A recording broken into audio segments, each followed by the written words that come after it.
started. Just want to thank our fans. Coach, not happy, I'm sure, with the 3 turnovers, but he still put up 600 yards and 38 points with 3 turnovers. That's a pretty good day for the offense. You know, definitely. I think other than that, we did a lot of good things. We challenged our guys. We wanted to come out and run the football. We wanted to establish the run, establish the line of scrimmage, and obviously we had some success there. We want to improve on 3rd down, and we challenged them. We said we wanted to go 3 games without a turnover, and obviously the turnover bug hit us today. We'll go back, we'll evaluate it. We'll continue to stress the details and we'll move forward. But overall, just love their effort. Obviously, we have to go back and watch the tape. I'm sure there'll be some technique issues that we got to continue to clean up. But I thought they were ready to play. We just got to be more consistent. Not just the turnovers. We had a couple of drives where we shot ourselves in the foot with a couple of penalties, and we weren't able to capitalize and score points. Coach, getting change from the first 3 drives to the 4th drive where the points were starting to be scored. You know, if you look at it, we were moving the ball, and again in the first 3 drives it was something different. We had a penalty. We're down the red zone. We had a penalty, and then we had a turnover. So we just had some things that cost us that. But the guys locked in. They continue to play, continue to work through the issues, and then they started having success. Coach, getting Travis the ball seemed to be a big part of the game plan today. How do you think he did with that extended workload?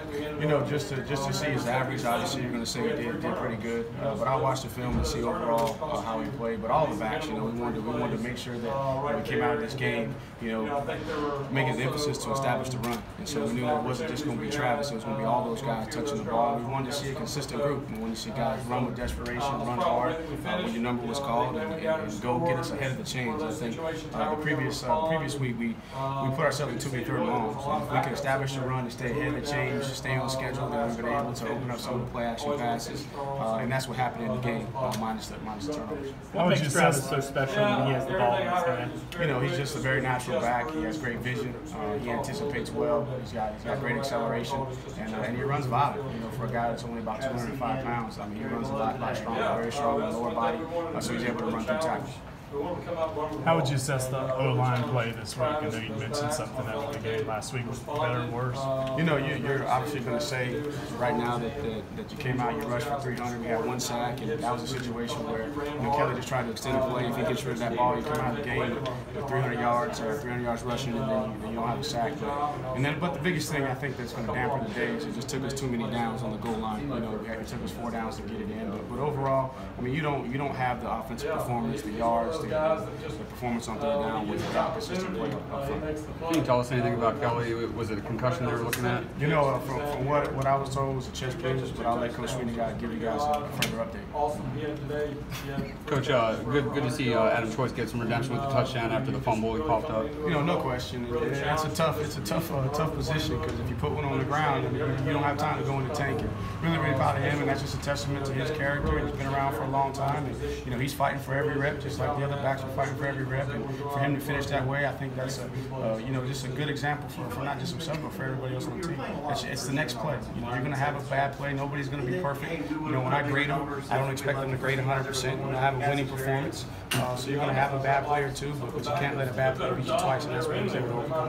What went wrong at the goal line? You know, biggest thing is they know what you're doing. They know you're running it. I mean, they're running backers up there at the line of scrimmage. You know, there's not a whole lot of time to create double teams at the 2nd level. And I don't know exactly what happened. I'll know after I watched the film. But they knew what was coming, and we weren't trying to disguise what was coming. We were going to challenge them. And Coach told us that, hey, we're going to go get it. We're going to run the football. And we found a way to punch it in there.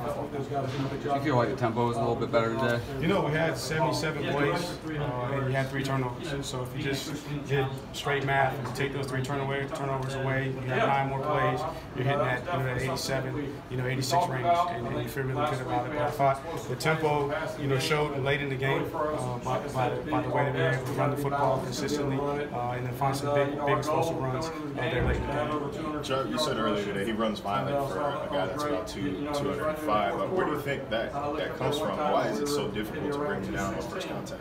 You know, it's just I can't take credit for that. That's just his style. That's how he's always run the football. Product of his coaching in high school, his family being on him, and he's just one of those guys. Like Wayne Gallman run, he ran pissed off. Not every back naturally has that. You try to develop that in your guys. But he's a guy that since the day he's shown up, he's just run pissed off, and that's what makes him so hard to tackle. Did that come off as kind of a surprise, given he's kind of goofy off the field, that he just kind of flips a switch? No, not not after going to his hometown and meeting his high school coach and being around his family.